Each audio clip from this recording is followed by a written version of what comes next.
Matrices have been here since the dawn of the Mayans. There are also Chinese texts which dated around 300 BC. Have you guys ever heard of matrices? A matrix is basically a collection of numbers arranged into a fixed number of rows and columns.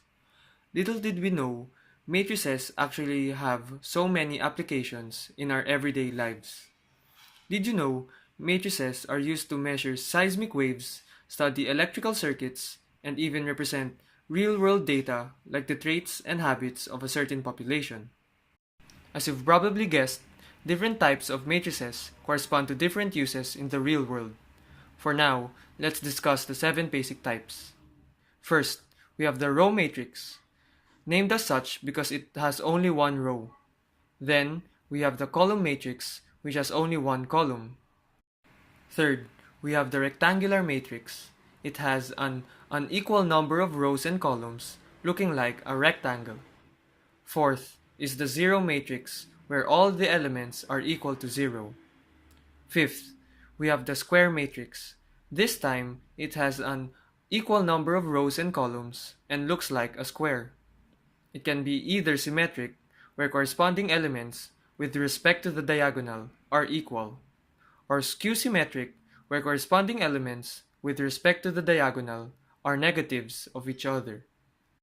Sixth is the triangular matrix, which can be classified as either upper or lower triangular matrix. In an upper triangular matrix, all the elements below the diagonal are 0. In a lower triangular matrix, all the elements above the diagonal are 0.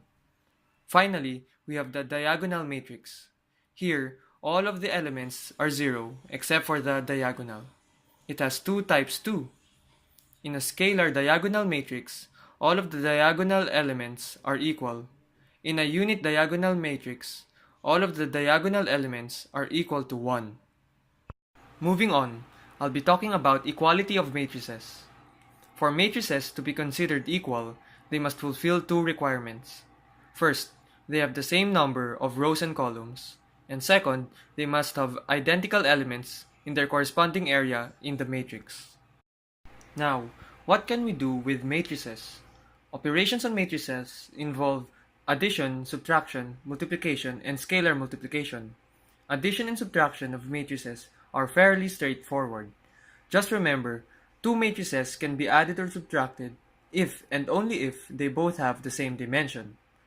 If the conditions are satisfied, simply just add or subtract the corresponding elements of each matrix. Meanwhile, scalar multiplication involves multiplying a matrix by a real number. Basically, each element of the matrix just gets multiplied to the real number.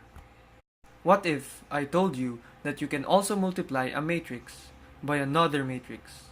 Just remember, the number of rows of the other matrix should be equal to the number of columns.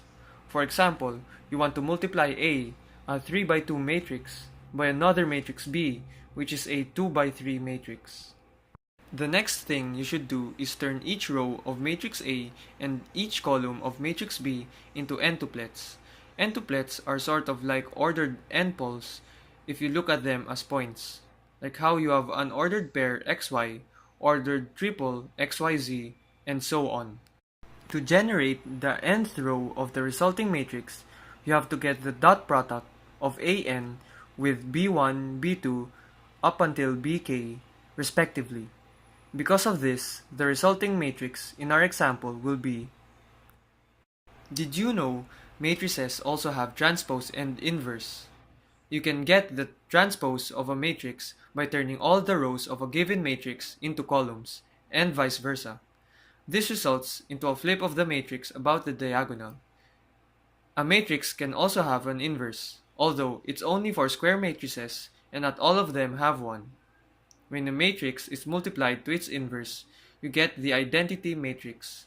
Remember the identity matrix? Here's an example.